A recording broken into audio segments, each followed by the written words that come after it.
আসসালামু আলাইকুম। প্রিয় দর্শক, অন্য মঞ্চের আলাপচারিতায় আপনাদের সকলকে আমন্ত্রণ জানাচ্ছি। বাংলাদেশে জঙ্গি তৎপরতা নিয়ে উদ্বেগ জানিয়েছে মার্কিন যুক্তরাষ্ট্র। দেশটির জঙ্গিবাদ নিয়ে বাংলাদেশকে সতর্ক করেছে। 10 জুলাই সচিবালয়ে স্বরাষ্ট্র উপদেষ্টা জাহাঙ্গীর আলম চৌধুরীর সঙ্গে এক বৈঠকে বাংলাদেশে নিযুক্ত যুক্তরাষ্ট্রের চার্জ দ্য অ্যাফেয়ার্স মেগান বোল্ডিন এমন সতর্ক বার্তা দিয়েছেন। যদিও বাংলাদেশের অন্তর্বর্তী সরকারের স্বরাষ্ট্র উপদেষ্টার দাবি, বাংলাদেশে এই মুহূর্তে জঙ্গিবাদ নেই। তবে বৈঠকের একাধিক সূত্র বলছে, সম্প্রতি মালয়েশিয়ায় আন্তর্জাতিক জঙ্গি গোষ্ঠী আইএস এর সাথে সংশ্লিষ্টতার অভিযোগে 35 বাংলাদেশি গ্রেপ্তার হওয়ার ঘটনায় উদ্বেগ জানিয়েছে যুক্তরাষ্ট্র। দেশটির পক্ষ থেকে বাংলাদেশের কাছ থেকে জানতে চাওয়া হয়েছে, গত বছর জুলাই আন্দোলনে 17টি কারাগার থেকে সাজাপ্রাপ্ত 79 জন জঙ্গি পালিয়ে গেছে। গত 11 মাসে 300-এর বেশি জঙ্গি জামিনে মুক্তি পেয়েছে। এর মধ্যে মার্কিন যুক্তরাষ্ট্রের ফরেন টেররিস্ট অর্গানাইজেশন বা এফটিও এর নিষিদ্ধ ঘোষিত 4টি সংগঠনের বেশ কিছু সাজাপ্রাপ্ত জঙ্গি রয়েছে। এসব জঙ্গি নেতাদের গ্রেপ্তারে বাংলাদেশ সরকার কি ব্যবস্থা নিয়েছে তা জানতে চেয়েছে যুক্তরাষ্ট্রের চার্জ দ্য অ্যাফেয়ার্স মেগান বোল্ডিন। সূত্রগুলো বলছে, যুক্তরাষ্ট্রের অর্থায়নে জঙ্গি দমনে বাংলাদেশে গড়ে তোলা হয়েছিল পুলিশের বিশেষ 2টি ইউনিট।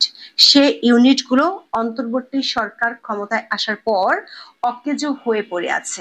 এ নিয়েও দেশটির পক্ষ থেকে উদ্বেগ জানানো হয়েছে। এমনিতে শুল্ক চুক্তি নিয়ে মার্কিন প্রশাসনের চাপে আছে বাংলাদেশ। এরই মধ্যে জঙ্গি ইস্যুতে নতুন করে বাংলাদেশের উপর চাপ দেওয়া শুরু করলো ডোনাল্ড ট্রাম্পের প্রশাসন।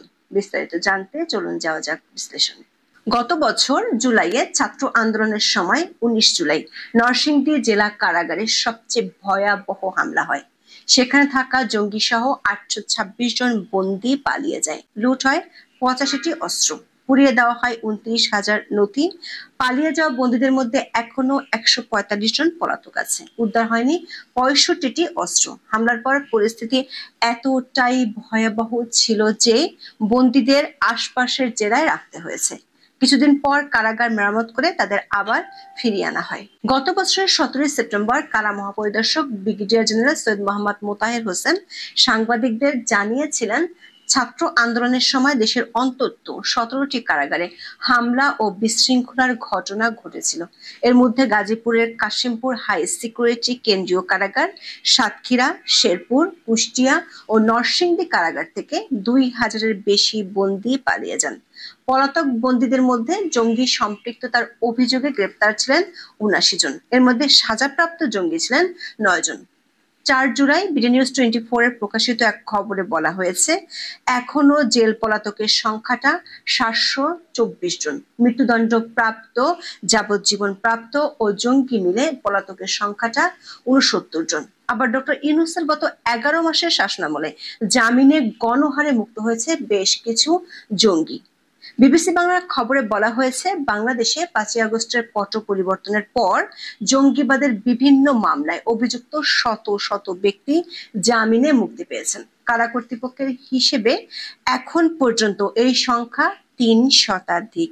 জামিনপ্রাপ্তদের মধ্যে সন্দেহভাজন, বিচারাধীন, এমনকি যাবজ্জীবন সাজাপ্রাপ্ত ব্যক্তিও রয়েছেন। 24 জুলাই আগস্টে ছাত্র আন্দোলন চলাকালে এবং সরকার পতনের পর সারা দেশে যে 5টি কারাগারে হামলার ঘটনা তদন্তে অন্তর্বর্তী সরকার একটি অনুসন্ধান কমিটি করেছিল, সেই কমিটি সম্প্রতি সরকারের কাছে রিপোর্ট জমা দিয়েছে। সেখানে আসামিদের পালিয়ে যাওয়া, অস্ত্র লুট, অগ্নিসংযোগের ঘটনাগুলো বিস্তারিত তুলে ধরা হয়েছে। কমিটির রিপোর্টে পালিয়ে যাওয়া জঙ্গিদের নিয়ে উদ্বেগ জানানো হয়েছে। এদিকে মালয়েশিয়ার পুলিশ সম্প্রতি একটি বড় ধরনের অভিযান চালায়। সে অভিযানে মোট 36 জনকে গ্রেপ্তার করে, যার মধ্যে 35 জন বাংলাদেশি, বাকি 1 জন ইন্দোনেশিয়ান। মালয়েশিয়ান পুলিশ ও দেশটির গণমাধ্যমে প্রকাশিত খবর থেকে জানা গেছে, তারা মালয়েশিয়াকে ইসলামিক স্টেট বা আইএস এর জন্য তহবিল সংগ্রহ এবং সদস্য নিয়োগের একটি ঘাঁটি হিসেবে ব্যবহার করছিল। তাদের সংগ্রহ করা অর্থ যেত 2টি দেশে। দেশ দুটি হলো সিরিয়া এবং বাংলাদেশ। মালয়েশিয়ার ইন্সপেক্টর জেনারেল অফ পুলিশ তান শ্রী মোহাম্মদ খালিদ ইসমাইল জানিয়েছেন, এই গ্রুপটির নাম গ্যারাকান মিলিটেন্ট রেডিকাল বাংলাদেশ বা জিএমআরবি।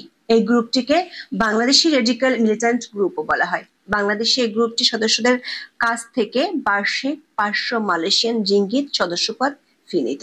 সংগৃহীত তহবিল ওয়ালেট অ্যাপ্লিকেশন এবং আন্তর্জাতিক মানি ট্রান্সফার সার্ভিস ব্যবহার করে বাংলাদেশে পাঠানো হতো। গ্রেপ্তারকৃতদের মধ্যে 5 জনকে বাংলাদেশে ফেরত পাঠানো হয়েছে। আরো 11 জনকে ফেরত পাঠানো হবে। 5 জনের বিরুদ্ধে গুরুতর অভিযোগ পাওয়ায় মালয়েশিয়ান আইনে মামলা করা হয়েছে। বাকিদের বিরুদ্ধে আরো তদন্ত করছে দেশটির পুলিশ। কিন্তু মালয়েশিয়ান পুলিশ যেখানে বাংলাদেশিদের সাথে আন্তর্জাতিক জঙ্গি গোষ্ঠী, তাও আবার আইএস এর মতো সংগঠনের সাথে সম্পৃক্ততা খুঁজে পেয়েছে, সেখানে বাংলাদেশের অন্তর্বর্তী সরকারের কর্তা ব্যক্তিরা দেশটিতে জঙ্গি কিংবা জঙ্গিদের তৎপরতা আছে তা মানতে নারাজ। ঢাকার পুলিশ কমিশনার শেখ মোহাম্মদ সাজ্জাদ আলী গত 1 জুলাই বলেছেন, বাংলাদেশে কোনো জঙ্গি নেই, বাংলাদেশে আছে ছিনতাইকারী। স্বরাষ্ট্র উপদেষ্টা জাহাঙ্গীর আলম চৌধুরীও একই সুরে কথা বলেন। তিনি বাংলাদেশের জঙ্গিবাদের কোনো অস্তিত্বই দেখছেন না। এমন পরিস্থিতিতে 10 জুলাই স্বরাষ্ট্র উপদেষ্টার সঙ্গে তার দপ্তরে বৈঠক করেন বাংলাদেশে নিযুক্ত যুক্তরাষ্ট্রের চার্জ অ্যাফেয়ার্স মেগান বোল্ডিন। বৈঠকে তিনি জঙ্গিবাদ নিয়ে বাংলাদেশকে সতর্ক করেন। স্বরাষ্ট্র মন্ত্রণালয়ের পাঠানো বিজ্ঞপ্তিতে বলা হয়েছে, মার্কিন চার্জ অ্যাফেয়ার্স বলেছেন, প্রতিটি দেশই কম বেশি সন্ত্রাসবাদ ও জঙ্গি হামলার ঝুঁকিতে থাকে, বাংলাদেশও এর ব্যতিক্রম নয়। তবে স্বরাষ্ট্র উপদেষ্টা আগের মতোই দাবি করেছেন, বাংলাদেশে বর্তমানে কোনো জঙ্গিবাদ নেই। তবে মাঝে মধ্যে নিষিদ্ধ ঘোষিত রাজনৈতিক দল মিটিং মিছিলের চেষ্টা করে, যা আইন শৃঙ্খলা বাহিনী কঠোরভাবে প্রতিহত করছে। বৈঠকের সূত্রগুলো বলছে, মালয়েশিয়াতে আইএস এর সাথে সম্পৃক্ত এত বড় দল ধরার পড়ার বিষয়ে মার্কিন সরকার উদ্বেগ বেড়েছে। বিশেষ করে মালয়েশিয়ান পুলিশের তদন্তে উঠে এসেছে, এই দলটি সংগৃহীত অর্থ বাংলাদেশ ও সিরিয়ার জঙ্গিদের কাছে পাঠাতো। কিন্তু বাংলাদেশ সরকারের স্বরাষ্ট্র উপদেষ্টা সরাসরি বিষয়টি অস্বীকার করায় উদ্বেগ জানিয়েছে মার্কিন প্রশাসন। মার্কিন যুক্তরাষ্ট্রের ফরেন টেররিস্ট অর্গানাইজেশন বা এফটিও তালিকা অনুযায়ী এই আইএস এর বাংলাদেশ শাখাটি নিষিদ্ধ সংগঠন। 2018 সালের 18 ফেব্রুয়ারি আইএস বাংলাদেশকে নিষিদ্ধ করে যুক্তরাষ্ট্র সরকার। আইএস সহ মার্কিন যুক্তরাষ্ট্রের এফটিও 2008 সাল থেকে এই পর্যন্ত বাংলাদেশের 4টি জঙ্গি সংগঠনকে নিষিদ্ধ করেছে। তাদের মধ্যে আরেকটি সংগঠন হলো আনসারুল্লাহ বাংলা টিম। 2013 সালের 14 নভেম্বর মার্কিন যুক্তরাষ্ট্র বাংলাদেশের এই সংগঠনটিকে নিষিদ্ধ করেছিল। সংগঠনটি আনসারুল ইসলাম নামেও পরিচিত। জানা গেছে, গত বছরের 19 জুলাই নরসিংদী জেল থেকে যে 9 জঙ্গি পালিয়ে গিয়েছিল, তার মধ্যে আনসারুল্লাহ বাংলা টিমের 3 জন ছিল। এদের মধ্যে 2 জন হলেন হিজবুল্লাহ মিয়া ওরফে মোহাম্মদ রাসেল আহমেদ ও মোহাম্মদ নুরুল আলম। 2021 সালের 9 ফেব্রুয়ারি নরসিংদী ও নারায়ণগঞ্জ এলাকায় পৃথক অভিযানে তাদের আটক করা হয়েছিল। পরে এই সংগঠনটি নতুন নামে তৎপরতা চালায়। দেশ জুড়ে পরিচিতি পায় জামাতুল আনসার ফিল হিন্দাল সারাকিয়া নামে। মার্কিন সরকারের সুপারিশে 2023 সালের 10 আগস্ট তখনকার সরকার এই সংগঠনটিকে নিষিদ্ধ করেছিল। গত 11 মাসে এই সংগঠনটির অনেক সদস্য জামিনে মুক্তি পেয়েছে। একদিকে জামিনে মুক্তি পাওয়া, অন্যদিকে সাজাপ্রাপ্ত পালিয়ে যাওয়া জঙ্গিদের ধরতে না পারার বিষয়টি মার্কিন চার্জ অ্যাফেয়ার্স বৈঠকে আলোচনা করেছেন। এ নিয়ে বাংলাদেশ সরকারকে দ্রুত ব্যবস্থা নিতেও বলেছেন।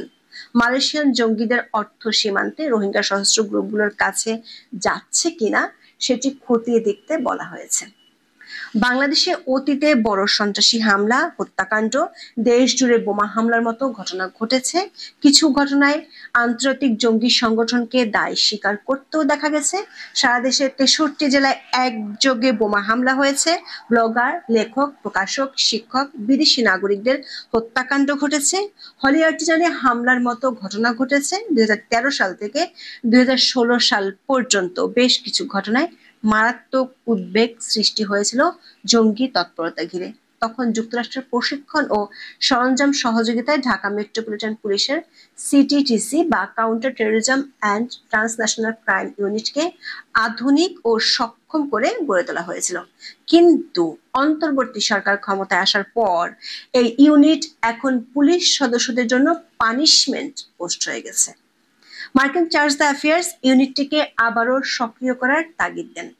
দর্শক, এর মধ্যে নতুন করে 35% শুল্ক ঘোষণার মধ্য দিয়ে মার্কিন সরকারের চাপে আছে বাংলাদেশের অন্তর্বর্তী সরকার। 90 দিনে 28 দফা বৈঠক করে মাত্র 2% শুল্ক কমাতে পেরেছে জাতীয় নিরাপত্তা উপদেষ্টা খলিলুর রহমানের এই তৎপরতা। এরই মধ্যে জঙ্গিবাদ নিয়ে মার্কিন সরকারের নতুন করে চাপ বিপাকে ফেলবে ডক্টর ইউনূসের প্রশাসনকে। এখন এ পর্যন্ত, সবাই ভালো থাকুন, সুস্থ থাকুন, নিরাপদে থাকুন। দেখা হবে আগামী পর্বে।